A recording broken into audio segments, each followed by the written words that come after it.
네. 다시 한번 구호 복창하겠습니다. 하나님은 살아계십니다. 하나님은 살아계십니다. 다시 한번 오늘 이 창세기 말씀 생각하면서 그때나 지금이나 살아계신 하나님 다시 한번 우리가 생각하는 시간이 되었으면 좋겠습니다. 계속해서 지난 시간에 이어서 우리가 창세기 공부를 하고 있습니다. 오늘은 특별히 그 첫 살인의 사건, 살인의 추억하는 그런 영화도 있는데, 여러분들께서 러시아의 문화 가운데 도스토옙스키라고 유명한 분 계시죠. 그분이 쓴 작품 중에 죄와 벌이라고 하는 그런 소설이 있습니다. 저는 아주 옛날에 읽고 이번 설교 준비하면서 다시 한번 다 읽어보진 않고 들춰봤습니다. 보면서 그 내용은 여러분이 대충 아는 그런 내용입니다. 이 보면 주인공이 라스콜리니코프라고 하는 아주 똑똑하고 이성적이고 냉철한 주인공이 있고요. 이 사람은 이 세상의 인류는 두 종류로 되어 있다. 하나는 저 나폴레옹처럼 엄청나게 위대한 초인과 그 다음에 요새 같으면 기생충이라고 했을 텐데 그때 기생충이 나오는 거야. 이 있죠. 우리 몸에 기생하는 이 나폴레옹 같은 대단한 초인과 이 세상이 이로 되어 있다. 그래서 이 사람들이 두 종류가 살아가는데 이 초인, 그 초인에 속한 사람 중에 나폴레옹도 있지만 나도 있다 생각하는 거예요. 그리고 가만 보니까 자기는 굉장히 가난한 법학도예요. 돈이 없어서 쩔쩔매면서 이렇게 살아가는 사람인데 이와 같은 존재가 이 몸에 이와 같은 존재가 있는데 그 존재 중에 보니까 아주 참 부유하게 살면서 이처럼 살아가는 사람 중에 보니까 이 전당포를 하고 있는 노파가 있었습니다. 일리나, 그녀의 여동생 리자베타. 이 사람이 있는 걸 보니까 저건 저건 뭐 살아서 뭐 하겠나. 나 같은 이 초인은 저런 사람 죽여도 괜찮다 해가지고 무참하게 살해를 하게 됩니다. 그러나 시간이 지나면서 이 라스콜리니코프는 내가 이 초인이 이를 죽였는데 가책이 되는 겁니다. 불안하고 죄책감, 양심의 가책 이런 것이 계속해서 드는 것입니다. 결국 많은 고민을 하다가 그에게 소냐라고 하는 매춘부 여자를 만나게 됩니다. 그리고 그녀의 도움과 권유를 따라서 자수를 하게 되고 그로 인해서 이 사람이 시베리아로 유형을 가게 되고 그리고 이 소설을 통해서 이 소냐라는 그 사람과 라스콜리니코프라고 하는 사람, 소냐는 어떤 의미에서 예수 그리스도를 상징하는 혹은 성령을 상징하는 존재로, 라스콜리니코프는 우리 모든 죄인들을, 사람들을 상징하는 존재로 작품에서 얘기를 하고 있습니다. 이 소설이 상당히 두꺼운 소설입니다. 처음부터 끝까지 제대로 읽으려면 시간이 많이 걸리는 그런 소설인데 이 소설이 6부로 되어 있는데 6부 중에서 이 사건들, 제가 말씀드린 이 사건은 사실 한부 일부에 불과해요. 나머지 5부는 뭐냐? 라스콜리니코프가 그 죄를 범하고 난 뒤에 겪는 내적인 갈등, 고통, 회한 이런 걸로 사실 5부를 쓰고 있어요. 이게 뭔가 하면은 인간이 죄를 짓고 난 뒤에 겪게 되는 심리적인 갈등, 죄책감 이게 얼마나 큰가. 제가 생각할 때 제가 모든 소설을 많이 읽어본 사람은 아니지만 가장 그 심리를 잘 묘사한 그런 소설이 아닌가 그런 생각을 해봤습니다. 오늘 본문은 짧지만 길지 않습니다만 죄의 본질이 무엇이고 이 죄 지은 사람이 겪게 되는 갈등이 어떤 것인가 하는 것을 아주 함축적으로 잘 보여주고 있다 이렇게 볼 수 있습니다. 그래서 오늘 이 말씀 읽으면서 이 가인이 나쁜 놈이 있었구나, 라스콜리니코프라고 정말 그런 놈이 있었구나 그런 생각하지 마시고 그게 나일 수 있겠다. 가인의 모습에 나의 모습을 대입해가지고 라스콜리니코프의 모습에 우리 자신을 대입해서 한번 오늘 말씀을 좀 묵상을 해봤으면 좋겠습니다. 오늘 8절에 보면 이제 우리가 아까 읽었습니다만은 살인 사건이 나오고 있습니다. 보면은 가인이 그 아벨에게 말했다. 들로 나가자.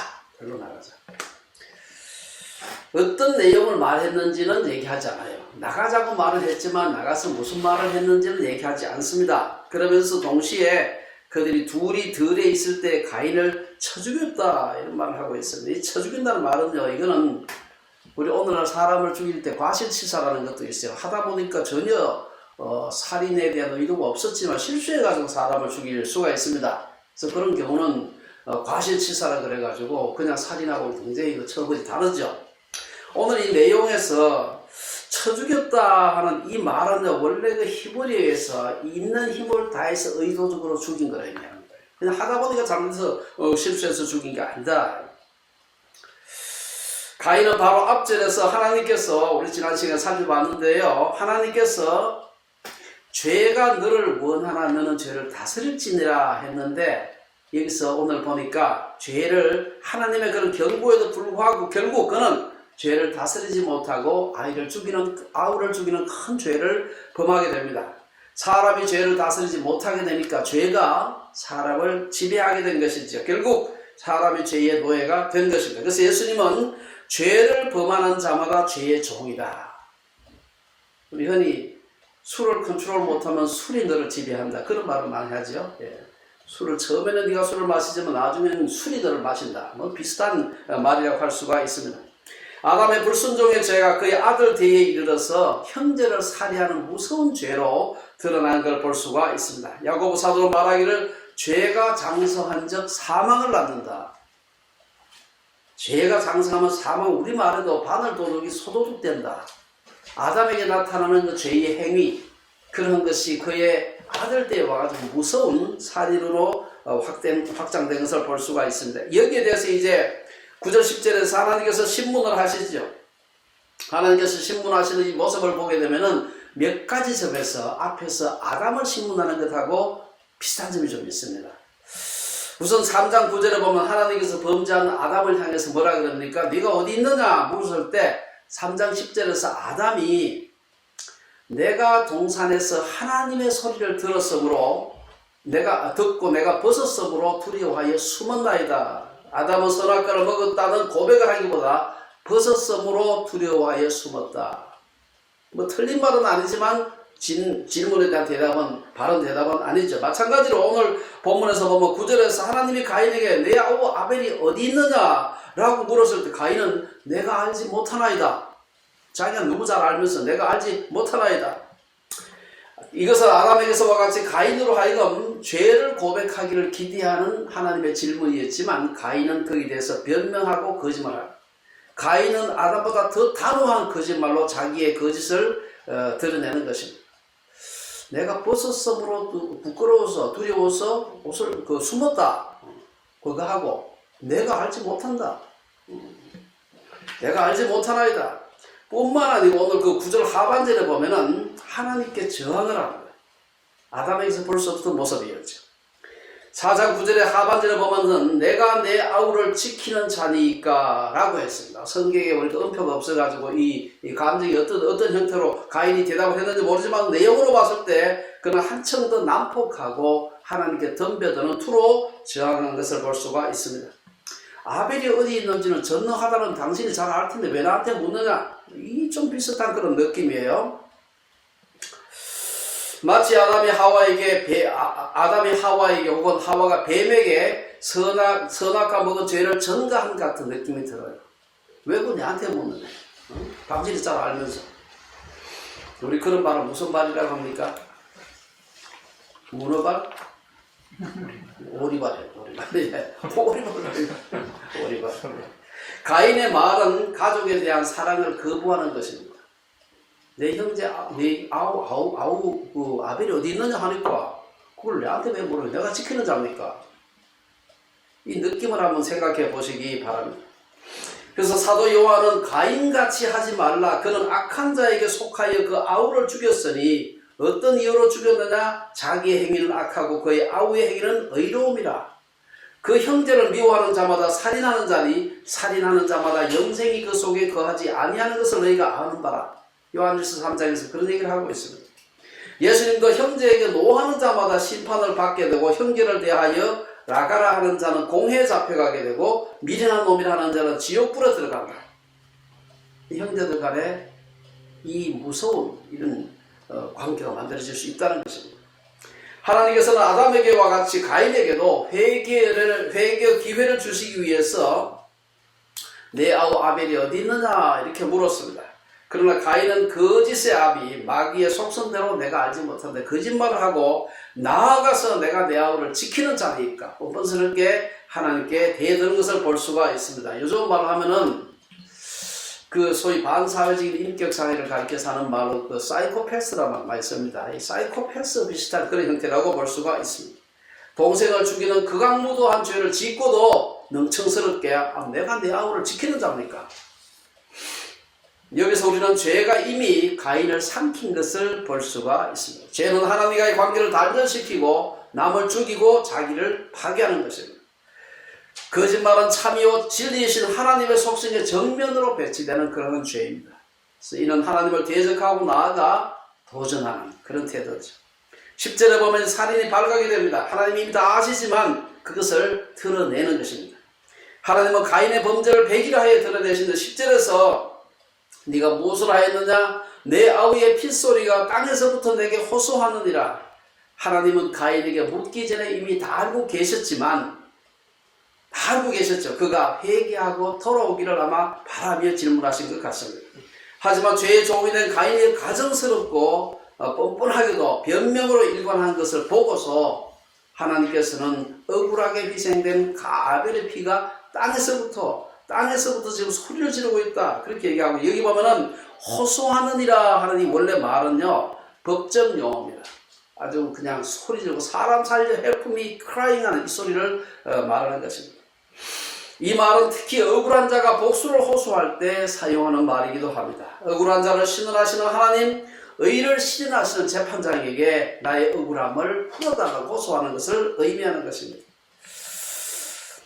여기에 대해서 이제 하나님께서 11절에서 14절에 보면은 처벌을 하시는데요. 한 4가지 정도로 나누어서 좀 생각해 볼 필요가 있습니다. 가장 첫 번째 처벌은 뭡니까? 땅으로부터 쫓겨나요. 땅의 저주를 받게 되는 겁니다. 11절, 12절에 보면은 그런 얘기를 하고 있습니다. 그럼 땅은 생명체가 아니지만 모든 생명체가 자라나는 마치 좀 자궁과 같은 그런 존재입니다. 땅은 사람과 뗄 수 없는 존재입니다. 사람이 복을 받으면 땅이 복을 받고 저주를 받으면 사람이 저주를 받게 되는 이 내용이 3장 17절에 보면은 하나님은 아담에게 네가 내 아내의 말을 듣고 내가 네게 먹지 말라 한 나무의 열매를 먹었은즉 땅은 너로 말미암아 저주를 받는다. 너로 말미암아 저주를 받고 네가 평생에 수고하여야 그 소산을 먹을 것이다. 마찬가지로 가인이 범죄했을 때도 4장 11절 12절에서 땅이 그 입을 벌려 내 손으로부터 내 아우의 피를 받았은즉 내가 땅에서 저주를 받으리니 내가 밭을 갈아도 땅이 다시는 그 효력을 네게 주지 아니할 것이요 너는 땅에서 피하며 유리하는 자가 되리라. 가인은 땅을 잃어버렸습니다. 가인의 직업이 뭡니까? 농사하는 자죠. 농사하는 자가 땅을 잃어버렸다는 것은 직업을 잃어버렸다는 그런 말도 되지만 사실은요 그의 존재의 기반을 잃어버렸다는 말입니다. 아벨의 피를 받은 땅은 살인자 가인을 받아들이지 않았습니다. 하나님은 땅으로부터 아벨의 피가 호소하는 소리를 들으시고 땅으로 하여금 그 아벨의 소리를 신원하는 지평자로 삼으시고 살인자 가인을 그 땅에서부터 토해냈다. 땅이 그 땅에 사는 사람의 죄악으로 인해 저주를 받고 사람을 토해내친 것은 구약 성경 여기저기서 볼 수가 있습니다. 후에 가나안 땅이 가나안 족속의 가증스러운 죄악들 때문에 그 거민을 토해냈다. 그런 표현을 하고 있습니다. 레위기 18장에 보면 하나님은 이스라엘 백성들이 출애굽해서 가나안에 들어가거든 가나안 사람들의 그 타락을 본받지 말라. 내가 그 백성을 토해냈다. 그 표현을 하고 있습니다. 레위기 18장에 보면은 제가 한번 좀 길지만 조금 중간중간 읽어보겠습니다. 너희는 이 모든 일로 스스로 더럽히지 말라. 내가 너희 앞에서 쫓아내는 족속들이 이 모든 일로 말미암아 더러워졌고 그 땅도 더러워졌으므로 그 사람들로 인해서 사람들이 죄를 지었는데 그 사람들이 땅을 더럽혔다. 내가 그 악으로 말미암아 벌하고 그 땅도 스스로 그 주민을 토하여 내느니라. 너희들도 그렇게 되면 토하여 낼 것이다. 이하에 본 그런 얘기가 나오고 있습니다. 오늘 보면 12절에 보면 상반절에서 네가 밭을 갈아도 땅이 다시는 그 효력을 네게 주지 아니할 것이라는 말씀은 가인의 살인으로 말미암아 아벨의 피를 받은 땅이 그 분노로 그 소산을 가인에게 주기를 거부한다는 것입니다. 땅을 인간의 고향으로 생각한 고대인들에게 있어서 특히 농사를 주업으로 하고 있었던 가인에게 있어서 땅으로부터의 배척과 단절, 그것은 가장 무서운 저주입니다. 두 번째는 12절 14절에 보면 유리하는 자가 된다. 이것은 첫 번째 벌하고 좀 관련되어 있는 벌입니다. 가인은 원래 농사를 짓고 땅에서 나는 소산을 먹고 살던 사람이었습니다. 그가 땅으로부터 배척과 단절을 당하게 되면 아무 곳에도 정착하지 못하게 되고 그는 유리하며 피하는 자가 될 수밖에 없었습니다. 피하며 유리하는 자, 여기서 이것은 만족과 행복을 얻어보려고 불확실한 미래를 향해 쉬지 못하고 끝없이 방랑하는 것을 의미합니다. 여기서 피하다 하는 말은 도망하는 걸 말합니다. 유리한다는 말은 이것은 방랑하는 것을 의미하는 이 동사가 둘 다 분사형이에요. 끝없이 도망하고 유리하며 방랑할 것이다. 이 말은 일자가 안식처를 쌓지 못하고 정처 없이 고통스럽게 뜯어오는 그런 사람을 영어 표현에서는 그 번역만 조금 다릅니다만 그 restless wanderer, 끝없이 휴식하지 못하고 돌아다니는 사람. 우리가 이민으로 살고 있으면서 가끔 그런 생각을 할 때가 있죠. 근데 이 가인에게 주어진 이 두 번째 벌, 유리한 자가 되는 보람은 쉬지 못하고 끝없이 돌아다니는 것입니다. 얼마나 참 큰 벌인지 모르죠. 세 번째는 하나님과 관계가 단절되는 것을 볼 수 있습니다. 14절을 보면 내가 주의 낯을 뵙지 못하리니, 비록 아담과 하와의 범죄로 인해서 하나님과 관계가 깨어지긴 했지만 여전히 하나님 앞에 제사를 드리고 하나님과 교제하던 사이였는데 이것이 깨어진 것입니다. 가인이 내가 주의 낯을 배웁지 못하리니 하는 것은 더 이상 자신이 하나님의 사랑과 관심과 보호의 대상이 아니라는 것입니다. 영영 버림받은 존재가 되었다고 하는 비명을 지르는 것입니다.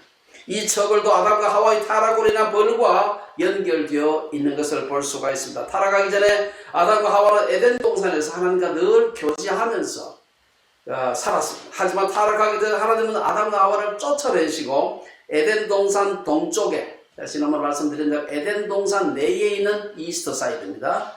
가인이 쫓겨나고선 에덴의 그 동쪽, 이스트의 동쪽, 쫓겨난 것이죠. 그래서 쫓아내시고 에덴 동산 동쪽에 그룹들과 두루 도는 불칼을 두어 생명나무의 길을 지키게 하셨다. 그렇게 했습니다. 우리가 죄를 짓게 되면 하나님과의 교제가 끊어지는 것이죠. 이에 대해서 사도 요한은 만일 우리가 하나님과 사귐이 있다 하고 예수 믿는다고 하면서도 어두움에 행하면 거짓말을 하고 진리를 행하지 아니한다. 이를 거꾸로 말하면 우리가 어두움에 행하며 거짓말을 하고 진리를 행하지 않으면 그 모습을 보고 저 사람은 하나님과 사귐이 없구나 하는 것을 알 수가 있다는 것입니다. 하지만 하나님은 요한일서 계속해서 1장에서 말하기를 하나님은 만일 우리가 우리 죄를 자백하면 그는 미쁘시고 의로우사 우리 죄를 사하시며 우리를 모든 불의에서 깨끗하게 하실 것이라고 약속하셨습니다. 여기까지가 가인의 죄에 대한 벌입니다. 그 다음에 이제 네 번째도 사실은 이 벌이긴 한데 이것은 구원과 관련되어 있는 벌입니다. 네 번째는 어떤 벌을 받게 됩니까? 살해의 공포 속에서 살아가는 것입니다. 13절, 14절을 보면 그 얘기가 나오고 있습니다. 이것은 가인이 이 살인하고 난 뒤에 그 겪게 되는 두려움, 자기가 죽임을 당할까 두려워하는 그 모습을 표현하고 있는데 이것은 죄와 벌에서 라스콜리니코프가 경험했던 그거하고 아주 비슷합니다. 하나님과 관계가 단절되면서 가인에게 찾아온 것은 살해의 공포였습니다. 하나님이 추방된 자기를 지켜주지 않는다고 생각하니 자기를 만나는 자마다 자기를 죽이지 않을까 그 두려움을 갖게 된 것입니다. 여러분, 사기꾼이 절대로 다른 사람 못 믿습니다. 왜냐면 자기가 맨날 하고 속이기 때문에 저놈도 나처럼 자꾸 속이겠지, 사기꾼이겠지, 그 생각을 하는 것처럼 자기가 사람을 죽인 자가 되면 다른 사람도 나를 죽일 수 있겠구나 라는 생각을 하는 것입니다. 앞에서 소개한 죄와 벌은 죄 지은 사람의 죄책감, 공포, 불안, 안식이 없는 삶을 한 그 문학가의 작품을 통해서 우리에게 보여주고 있는 것입니다. 가인은 땅의 소산물을 얻기 위해 끊임없이 삶의 터전을 옮겨야 했고 내적으로는 동생을 죽인 것에 대한 양심의 그 가책에 시달리면서 한평생 살았을 것입니다. 이러한 자신의 미래를 직시했을 때 가인은 이 벌이 너무 중하다.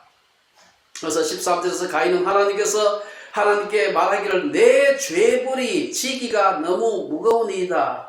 내 죄벌이, 여기서 중요한 죄벌이는 죄가 아니고 죄를 지은 것은 놔두고 죄 그것 때문에 내가 받게 된 벌이 너무 중하다. 자신의 죄에 대한 회개가 아니라 너무 큰 벌을 준 것에 대한 일종의 불만과 탄식이라고 할 수 있습니다. 13절에서 그 내 죄벌을 지기가 진다는 말은 물건 들고 지고 가는 거랑 똑같은 말입니다. 하나님이 자신의 가한 벌은 도저히 자기가 들어올릴 수 있는, 지고 갈 수 있는 무게가 아니라는 것입니다. 가인은 아직도 자신을 제대로 바라보지 못하고 있는 것입니다. 가인은 끝까지 하나님의 자비와 긍휼의 손길을 의뢰하지 않으며 멸망의 길을 가면서 하나님을 원망합니다. 내 죄에 비해서 죄벌이 너무 크다. 잠언 기자는 사람이 미련함으로 자기 길을 굽게 하고 마음으로 여호와를 원망하느니라. 가인은 아벨을 죽인 것에 대해서 회개하기는커녕 도리어 변명하고 원망하면서 자신은 죽을까 두려워하고 있습니다. 그리고 자신의 형벌이 너무 무겁다고 얘기합니다. 이제 여기서 출발해서 우리가 하나님께서 뭐라고 얘기하십니까? 오늘 마지막에 보면은 하나님의 은혜를 볼 수가 있습니다. 하나님께서 뭐라고 얘기합니까? 표를 주세요. 하나님의 은혜를 베푸시는 것이죠. 그를 다른 사람이 죽이지 못하도록 표를 주었다. 만일 가인을 죽이는 자가 있다면 그는 벌을 7배나 받을 것이다. 이게 7배 받는다는 무슨 말입니까? 철저하고도 완전한 하나님의 벌을 받는다. 절대로 가인을 해하지 못하도록, 가인을 해했다면 큰일 하겠구나, 이런 두려움을 갖도록 하겠다는 것입니다. 이 7배란 말을 쓰는 게 아주 많이 나오는 말이에요. 여기서 15절에서 표가 뭘까? 어떤 사람은 뭐 이마에 표식을 했을 것이다. 어떤 사람은 666, 어떤 사람은 나치 문양, 어떤 사람은 뭐 이슬람 문양, 다 이거는 뭐 전혀 근거가 없는 말이에요. 중요한 것은 사람들이 그 표를 봤을 때, 그 표가 뭔지 잘 몰라요. 하나 분명한 것은 사람들이 그것을 볼 수 있었고, 그것을 보고는 저 사람은 하나님이 지키고 있구나, 저 사람 손댔다가는 큰일 나겠구나, 이런 두려움을 갖게 된 표였다는 것입니다. 중요한 것은 이것이 무엇이냐 중요한 게 아니고요, 요 말을 구약에서 몇 번 사용한 적이 있는데 살펴보게 되면은 출애굽기 12장에 보면은 출애굽할 때 출애굽기 12장에 보면 내가 애굽 땅을 칠 때에 그 피가 너희가 사는 집에 있어서 너희를 위하여 뭐가 되리라? 표적이 되리라 했어요. 표적. 이 표적이 같은 말이에요, 이게. 또한 뭐 이사야서 7장에 가면 너무 잘 아는 우리 말씀인데, 거기 보면은 그러므로 주께서 친히 징조를 너희에게 주실 것이라. 보라, 처녀가 잉태하여 아들을 낳을 것이요 그 이름을 임마누엘이라 하려. 우리가 그 신약에서 제일 잘 인용하는 구약의 말씀 중에 하나, 여기 보면 징조, 같은 말입니다. 결국 가인의 표는 구원과 보호의 표요 하나님의 은혜의 표였다. 그것은 결국 메시아에 대한 상징이었다고 할 수 있습니다. 하나님은 아담에게 그러하셨던 것처럼 가인의 범죄에 대해서도 벌만 주신 것이 아니라 구원의 소망을 함께 주신 것입니다. 하나님의 심판 속에서 하나님의 사랑과 자비가 깃들여 있었다는 것입니다. 우리가 앞에서 공부했습니다만 3장 21절에 보면은 하나님께서 아담과 하와를 에덴에서 쫓아내시지만 아담과 그의 아내를 위하여 무엇을 지어 입혔습니까? 가죽옷을 지어 입혔다. 거기도 지난주에 말씀을 한번 드린 적이 있죠. 오늘 이 말씀, 오늘 특별히 그 4장 15절에서 두려워하는 가인에게 하나님이 표를 주사 그를 만나는 모든 사람에게서 죽임을 면하게 하셨다. 이것은 중요한, 우리 성경에 나타난 구속사에서 두 번째 중요한 구원의 계시, 메시아의 계시라고 할 수가 있습니다. 아담과 하와에게 입힌 가죽옷이나 가인에게 준 표는 신약에서 예수 그리스도를 통한 구원을 나타내는 것입니다. 하지만 가인이 이 표를 믿음으로 받아들였을까 하는 생각을 해볼 필요가 있습니다. 우리가 마치기 전에 하나님께서 너를 이 표를 주면서 이 표를 보면 절대로 다른 사람들을 해하지 않을 것이다 라고 했지만, 그걸 받아들이고 내가 이거 가지고 있으면 남이 나를 해치 못하겠지, 이렇게 생각한 게 아니에요. 그 다음 어떻게 됩니까? 가인이 그 표를 의지하며 살았다는 기록이 없습니다. 아마 그랬다면 가인은 자기를 위하여 성을 만드는 일을 하지 않았을 것입니다. 가인은 결국 하나님의 보호를 믿을 수 없다고 생각해서 하나님을 떠나 에덴 동편 놋 땅, 놋이란 말은 거부라는 뜻이래요. 놋 땅에 가서 자기를 보호하기 위한 성을 만들게 됩니다. 에녹 성 혹은 뭐 에녹 시티 이렇게 해도 되는데, 자기를 보호하기 위한 성을 쌓고 그 이름을, 자기 아들의 이름을 따서 에녹 성 혹은 에녹 시티라 그렇게 이름을 붙였습니다. 에녹성은 가인이 다른 사람을 두려워하여 자기를 보호하기 위해 쌓은 도시였습니다. 그렇게 그 목적으로 지은 성이라는 것을 어떻게 하느냐. 오늘 본문하고 다음 주 우리 살펴볼 그 본문에 보면은 이어지는 본문에서 그대로 나타납니다. 이 에녹성에서 가인의 후손들은 자신들의 불안을 달래줄 악기를 만들고 자기를 공격하는 사람을 생각해서 무기를 만들고 무기라는 게 자기를 보호하기 위해서 만드는 거 아니겠습니까? 인류의 문명 발달에는 하나님의 형상대로 지음받은 인간이 하나님의 창조 세계에 대한 천지기적 소명을 감당하기 위해서 과학을 발전시킨 면이 있습니다. 분명히. 그러나 또 과학의 또 다른 과학 기술의 문명의 또 다른 면은 뭔가 하면 하나님을 떠난 인간의 허무와 두려움을 극복하기 위한 방법으로 자기 보호수단으로서 문명을 발전시켰다 이렇게 볼 수 있습니다. 특히 도시 문명의 기원은 죄와 죽음의 그늘에 피어난 금버섯과 같다. 나이가 많아지면 금버섯 나죠? 예. 결론적으로 우리가 한두 가지 생각하고 마치겠습니다. 좀 남의 얘기를 해서 대단히 안 됐습니다만 오래전에 한국의 아주 유명한 가수가 입영 통지를 받고 미국으로 가서 미국 시민권 취득한 거 아시죠? 누구나 이름 얘기를 하지 않겠습니다만 저는 그걸로 제가 관심이 없기 때문에 헤드라인에 그대 신문에 그 제목만 봤어요. 그래서 그러면서 요새 그 얘기가 막 왔다 갔다 해서 보니까 19년째 한국을 못 오고 하고 있대, 막고 있대요. 너무 지나치다. 바깥에 나가서 그 시민권 취득해서 병역을 안 한 사람이 굉장히 많은데 그 사람은 콕 집어서 그렇게 잔혹하게 그렇게 너무 잔인하지 않은가 그런 생각을 했는데 이제 그게 뭐 여기저기 떠돌아다니면서 몇 사람을 들어봤어요. 유튜브에 들어보니까 저는 관심이 없었는데 내막을 자세히 들어보니까 굉장히 큰 잘못을 했더라고요. 그래서 제가 그 말을 들어보고 난 뒤에는 그 사람이 정부에 대해서 내 죄벌이 너무 무겁다고 항의할 사항이 아니더라고요. 굉장히 큰 죄라고. 그래서 사실 우리가 그 사람에 대해서 말하기가 너무 미안합니다만은 그러나 우리가 그 사람뿐 아니라 가인뿐 아니라 우리 모두가 다 자기의 죄를 생각하지 않고 내 죄벌이 더 무겁다. 아담의 후손인 인간은 지금도 가인과 같이 끊임없이 하나님께 거짓말하고 저항하는 죄를 범하고 있는 것입니다. 모든 인간은 죄와 벌의 주인공인 라스콜리니코프와 같이 아담처럼 가인처럼 본성적으로 죄를 짓게 되면 쉼이 없어지고 하나님과의 관계가 끊어지게 되고 두려움이 찾아오게 되는 것입니다. 하지만 그렇다고 이것이 가인이 받아야 할 형벌을 모두 받은 것이다. 나 충분히 죄값 치렀어. 이제 나한테 이제 그런 거 자꾸 주지 마세요. 너무 가해요. 이렇게 말할 수가 없는 것입니다. 아벨을 죽인 가인의 형벌은 뭡니까? 그거는 정당한 형벌은 사형이에요, 사실은. 그러나 하나님께서는 가인을 땅을 저주를 받는 것으로 그 정도로 벌한 것입니다. 그 일종 은혜라고 볼 수가 있습니다. 하지만 가인은 이 벌도 너무 중하다고 불평하는 것입니다. 가인의 불평은 하소연이 아니라 하나님의 형벌에 대한 저항입니다.